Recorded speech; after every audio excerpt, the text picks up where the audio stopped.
Je pense que s'il n'y avait pas eu ma fille, peut-être qu'il n'y aurait pas eu ces médailles-là, parce que je vous dis, après ma grossesse, ça a été une deuxième carrière pratiquement qui commençait.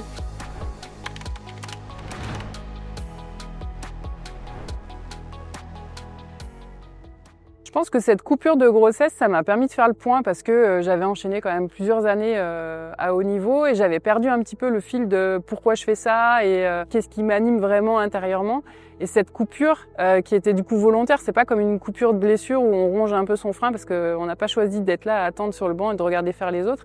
Là, c'était vraiment une coupure volontaire, un choix de ma part et ça m'a permis de faire d'autres choses, d'avoir le temps, de passer plus de temps avec mes amis, ma famille. J'avais pas forcément le temps, le reste quand les saisons étaient bien remplies. Et cette coupure, ça m'a fait me dire, mais en fait, oui, ça me manque la compétition, ça me manque l'entraînement. Toute cette ambiance-là me manque et j'ai encore envie de faire ça.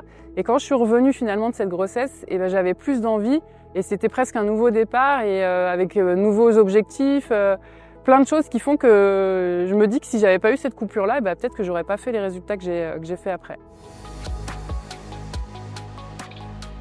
C'est vrai que sur ma première grossesse, c'était il y a bientôt 15 ans. Donc autant maintenant, on le voit de plus en plus que des athlètes ont des enfants et reviennent pendant leur carrière. Donc ça, c'est chouette. Mais c'est vrai qu'il y a 15 ans, c'était beaucoup moins le cas. Dès le début, quand j'avais annoncé ma grossesse, que ce soit mon entraîneur technique ou mon prépa physique, tous les deux, ils avaient été super par rapport à ça. Il m'a dit que voilà, on trouverait toujours les solutions. Il savait que pour être bien dans mon sport, j'avais besoin d'être bien dans ma vie. En tout cas, on savait que c'était possible et on s'est même pas posé la question en fait. Alors pour les deux grossesses, ça a été un petit peu différent. Pour la première, c'était vraiment le saut dans l'inconnu. Je savais pas du coup dans quoi je m'embarquais.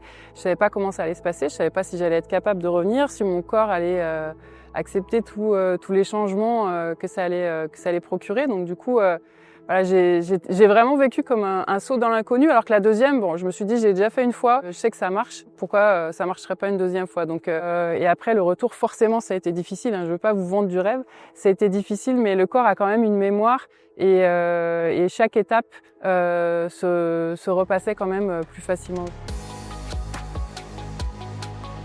Je me rappelle vraiment du premier jour où je suis retournée à la salle où là j'étais un peu désespérée parce que j'ai fait un exemple, j'ai pris une barre, je suis descendue, j'ai jamais pu remonter alors que c'était des exos que je faisais hyper facilement. C'est revenu assez vite mais c'est vrai que ce premier truc là ça a été dur de me dire ah ouais là je repars vraiment de zéro. Je pense qu'il faut faire vraiment confiance à son corps.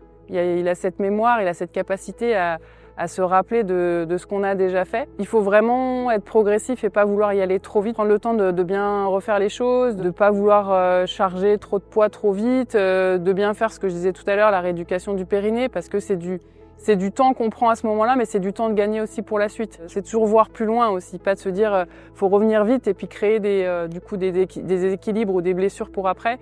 Vraiment prendre le temps de remettre tout à plat, de remettre tout dans le bon ordre et après on peut construire et remonter petit à petit les marches.